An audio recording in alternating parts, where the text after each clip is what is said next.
नमस्कार सांग मैंने सकाळु सकाळु शଯ୍या त्याग करी मु योगासन रे बसी जाइथिली। प्रातः काल रे योग करिबा द्वारा शरीर तथा मन को शांति मिले। यह मोर गोटे व्यक्तिगत भावना आउ सेटा अलग कथा जे मु सबु बेले यह करे नै। बेले बेले एते डेरी रे उठे जे समय अतिक्रम करि दिए आउ बेले बेले करि ही पारेनी। एहा परे नित्यकर्म सारी दादांक अस्थि रे जल प्रदान कली एवं ऊपर प्रकोष्ठ को जाई पूजार्चना रे आरंभ करि देइथिली। जेहेतु पूजार्चना आउ सफेई करिबा मामा नथिबा बेले टिके मुख्य काम हो जाइछि, सेथिपई सेही काम को आग सारी देइथिली। तत्परे गाड़ी रु पानी बोतल गुड़िक काढ़ी आनिथिली पुनः भरी करी नेबा पई। एही खरारे पानीर दरकार केते ताहाकू कोन बा आउ बखाणीबी। सेथिपई निजे भी पानी पियंतु आउ समस्त को कहंतु समय अनुसार निज शरीर को जेतिकी ही दरकार सेतिकी पानी पीबे, जेहेतु ए खरा बहुत होउची। एहा परे पोशाक पत्र को सफा करिबा सह बालकुनी रे सुखाई देइथिली। प्रस्तुत होई बाहरी जाइथिली मामू घर अभिमुखे। आज मु मो मामू घर को जाउची, जेहेतु दीर्घ 10 दिन पूर्व मामा को सेठी छाड़ी के आसीथिलु।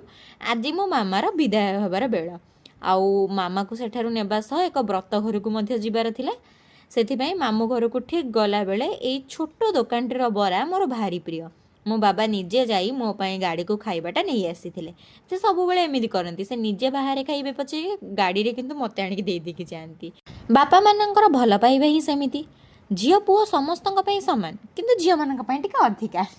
निज मन पसंदर बरा आउ चटणी खाई देइथिली, सेथिपई मन भारी खुशी होई जाइतिला।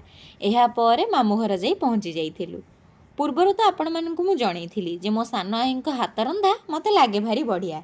सेथिपई सोयाबीन आलू तरकारी मो पई प्रस्तुत होइथु आइतिला परा। एहा को खाई देई जो शांति मिलिला कोन ही आउ कहबी। सेठु बाहरी पहुंचीथिलु जे काकटपुर मंदिर रे। मांकर दर्शन अति सुरुखुरु रे होई जाइथिला।